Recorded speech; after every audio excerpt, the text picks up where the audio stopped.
Bonjour à tous, dans mes 4 vérités ce matin, je reçois Madia Bamba, diplômée en sciences de gestion, option management.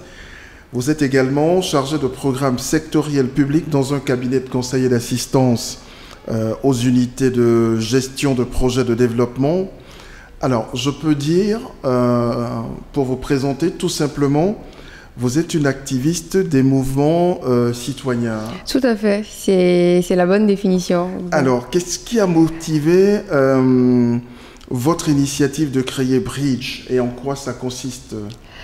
Alors, l'initiative Bridge, c'est une voix officielle que je viens donner à un engagement citoyen, personnel, l'engagement d'une vie. Parce que déjà, depuis toute petite, pour tous ceux qui me connaissent, j'ai toujours été celle qui avait à cœur de défendre d'abord les voisins de classe, de défendre aussi les amis au collège, à l'université. J'ai été orientée en Algérie. Là-bas, j'ai été la première femme à m'engager pour défendre les droits des étudiants ivoiriens en Algérie. Alors, Bridge, c'est l'aboutissement de tout ce combat-là. C'est une conviction. Je pense qu'en tant que jeune et en tant que citoyenne de cette nation, j'ai ma partition à jouer. On a tous une part à jouer. Et donc, Bridge, c'est une initiative, la première plateforme de lobbying citoyen dédiée à la jeunesse qui souhaite encourager les jeunes à prendre un peu plus la parole et surtout à transcender les difficultés que nous traversons aujourd'hui dans la nation. Alors, comment expliquer à nos internautes votre engagement quand on sait que c'est d'autant plus difficile aujourd'hui de voir des jeunes déjà avoir confiance en eux-mêmes au point de s'engager pour mener ces genres de combats? Alors, comment l'expliquer? Je dirais qu'il y a sûrement des dispositions naturelles, mais il y a en même temps l'environnement professionnel dans lequel j'évolue. En tant que diplômée en management, la gestion, déjà, c'est quelque chose qui me passionne.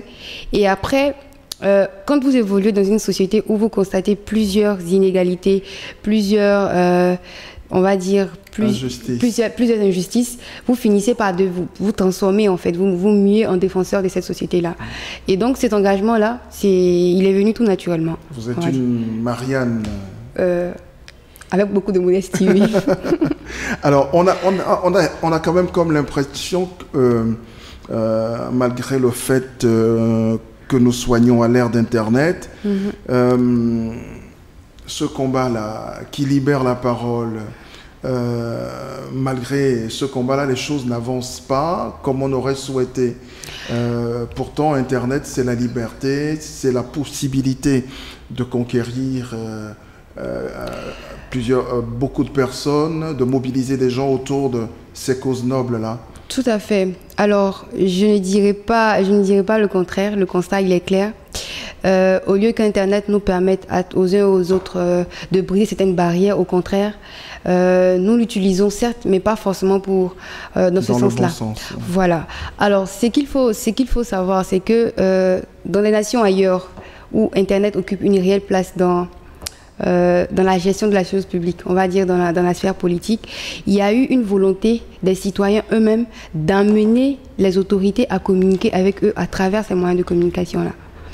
Alors, nous sommes au XXIe siècle. On a des institutions qui ont été établies, je sais pas moi, à des siècles, années-lumière, et qui continuent de communiquer avec des moyens de communication qui sont encore, on va dire, basiques. Il faut déjà que ces institutions-là elles-mêmes puissent faire cette transition-là déjà vers la digitalisation pour qu'ensuite les citoyens puissent avoir un cadre réel de communication avec eux. Mais on ne va pas forcément rejeter la faute sur ces institutions-là. Il faut dire aussi qu'on a des jeunes qui sont diplômés, des jeunes qui sont des développeurs, qui sont familiers à la technologie. On devrait pouvoir leur impulser cette dynamique-là qui les amènerait à innover dans le sens de créer un cadre de discussion avec nos autorités sur Internet, en fait. Et si les autorités elles-mêmes ne sont pas systématiquement ouvertes à cela, qu'est-ce qu'on fait? Alors, moi, je ne pense pas, en toute honnêteté, je ne pense pas que si nous créons un cadre de discussion et que ce cadre de discussion-là est propice à l'avancée des choses, je ne pense pas que des autorités puissent s'opposer à cela. Bien au contraire, je crois qu'il y a beaucoup d'initiatives qui voient le jour depuis 2 ou 3 années maintenant, dans le sens justement de passer au numérique, à Internet. Et donc, je pense que si les jeunes eux-mêmes y mettent de l'engouement et innovent réellement, les choses peuvent aller de l'avant, je pense. C'est quoi faire aujourd'hui du lobbying citoyen? Aujourd'hui, faire du lobbying citoyen, c'est ramener nos dirigeants à leur copie. Faire du lobbying citoyen aujourd'hui, c'est nous-mêmes prendre conscience que avant de réclamer quelque chose aux dirigeants, aux gouvernants, nous devons nous-mêmes d'abord connaître nos droits et devoirs. Nous devons connaître les moyens par lesquels nous pouvons faire pression sur les différentes autorités pour que nos droits et libertés soient respectés. Et donc le lobbying citoyen, c'est cette...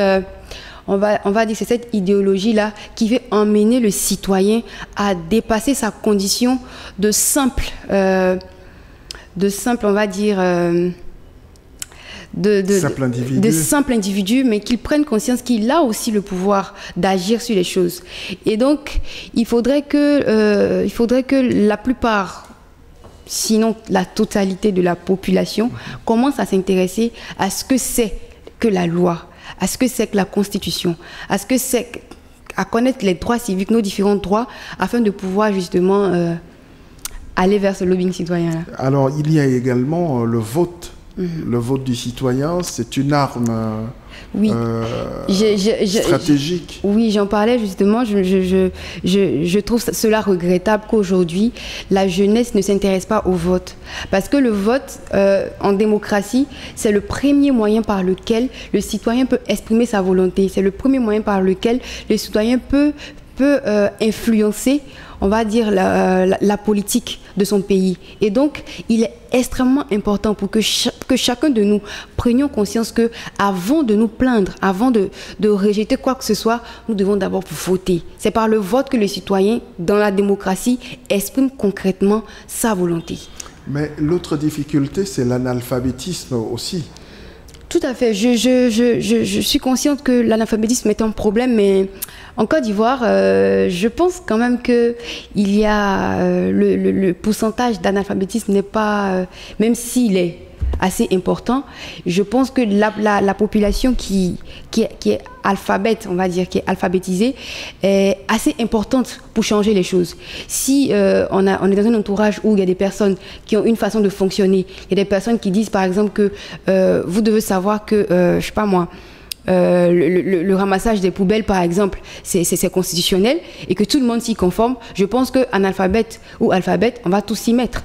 Et c'est de cela qu'il s'agit aujourd'hui. Il s'agit aujourd'hui de créer des ondes qui vont se propager à travers tout le pays. Comment arriver à une bonne gouvernance participative, comme vous le dites, sans réveiller des soupçons d'aller à l'encontre de ce que fait en pouvoir, de ce que fait l'État?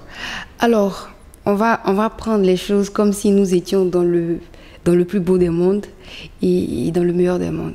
En réalité, et malheureusement, on n'est pas dans le je suis tout à fait d'accord. Je suis tout à fait d'accord. Mais ce que je veux dire, c'est que on ne saura jamais si réellement nous ne sommes pas dans le plus beau des mondes.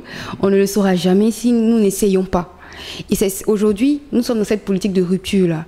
Il faut arrêter de dire, par exemple, que lorsqu'on va se lever et lorsqu'on va réclamer, par exemple, tel ou tel droit, des personnes vont s'opposer à nous. Essayons. Au fur et à mesure que nous allons essayer, je pense que le message va passer. Aujourd'hui, la gouvernance participative, c'est quoi? La gouvernance participative, c'est pas aller à l'encontre de l'autre. La gouvernance participative, c'est s'asseoir sur la même table et décider ensemble pour les choses qui nous concernent tous, mais surtout décider en tenant compte des moins, on va dire, des moins nantis, des défavorisés de la société. Et donc, on ne peut résolument pas être à la tête d'un État ou à la tête d'une localité et être contre la gouvernance participative. Je pense plutôt que c'est une question d'éducation ou bien c'est une question de cadre. Ce cadre-là n'existe pas. Et donc nous devons pouvoir créer ce cadre-là pour que... Est-ce que vous n'avez pas quand même une vue angélique de la société dans laquelle on vit aujourd'hui? Je dois vous avouer que c'est vrai que je rêve beaucoup. C'est vrai que ça paraît utopique de le dire comme ça. Mais ce qui me rend encore plus confiante, c'est qu'il y a des nations qui ont pu réaliser ces choses-là. Il y a des nations qui le vivent au jour le jour. Et si ces nations-là réussissent à le vivre, je pense que nous aussi, nous pouvons le vivre. Tout est une question de volonté, en fait. Ouais. Là, vous parliez tout à l'heure de l'engagement citoyen des jeunes, mais c'est bien que vous veuillez que les jeunes, d'un point de vue citoyen, s'engagent, mais quand ils n'ont pas de boulot, qu'est-ce qu'ils font? J'ai une citation. Quand ils sont au chômage? Il y a une citation qui me passionne vraiment. Elle est de Frantz Fanon. Et cette citation-là, c'est « Chaque génération a une mission. Elle doit la découvrir, l'accomplir ou la trahir. » Moi, j'estime qu'aujourd'hui, c'est clair qu'il y a des personnes qui ne mangent pas. Il y a des personnes qui dorment même à la belle lune. Je suis d'accord. Mais chaque génération a sa mission. Si nous voulons qu'un jour les choses changent, aujourd'hui nous devons comprendre que notre mission, ce n'est pas forcément de penser à nous, mais c'est de penser à la communauté avant tout. Il y a eu Kunta Kinte, il y a eu Nelson Mandela, il y a eu Rosa Parks. Ce sont des personnes qui ont dû se sacrifier, qui ont dû sacrifier leur propre vie pour que nous aujourd'hui nous soyons libres, pour que nous aujourd'hui nous ayons ces droits-là. Et donc aujourd'hui nous jeunes, nous devons être un peu moins égoïstes et penser à la société. Je le dis tout le temps, je vois beaucoup de séminaires sur l'entrepreneuriat, c'est tout ce qui va avec, mais je suis navrée, je suis peinée de ne pas entendre des personnes dire aux gens que, enfin, apprendre aux jeunes qu'on doit entreprendre, mais entreprendre pour la société. On doit entreprendre de sorte à ce que les besoins que nous venons solver avec notre entreprise puissent servir à la société. C'est la base. Comment? Israël aujourd'hui, Israël est Israël parce que il y a eu un peuple qui a réussi à prendre le destin d'Israël en main. Vous me demandez comment? Je vais le dire de cette façon-là. Si vous décidez par exemple d'entreprendre et que vous entreprenez seulement pour, je vais dire un truc, hein, vous décidez d'être un dealer de drogue. Vous le faites pour vous. C'est une entreprise, vous le faites pour vous. Vous allez vous faire de l'argent, mais est-ce que vous rendez service à la société? Je ne pense pas. Vous créez une lignée de drogués. Vous créez une lignée de jeunes qui vont à la perdition. Et c'est de ça qu'il s'agit. Il s'agit justement dans le processus... Mettre un peu plus de morale. Dans le processus de création d'entreprise, de mettre l'humain au centre du processus de création d'entreprise. Dire aux jeunes, allez-y, entreprenez, mais si vous voulez que votre société se développe, il faudrait que vous pensiez à trouver des problèmes réels de la société et à fournir des solutions. C'est la base. Si on veut pouvoir évoluer, c'est la base. Madia Bamba, merci. Merci à vous. Et bonne journée. Je suis très ravie d'être ici. Merci. Merci.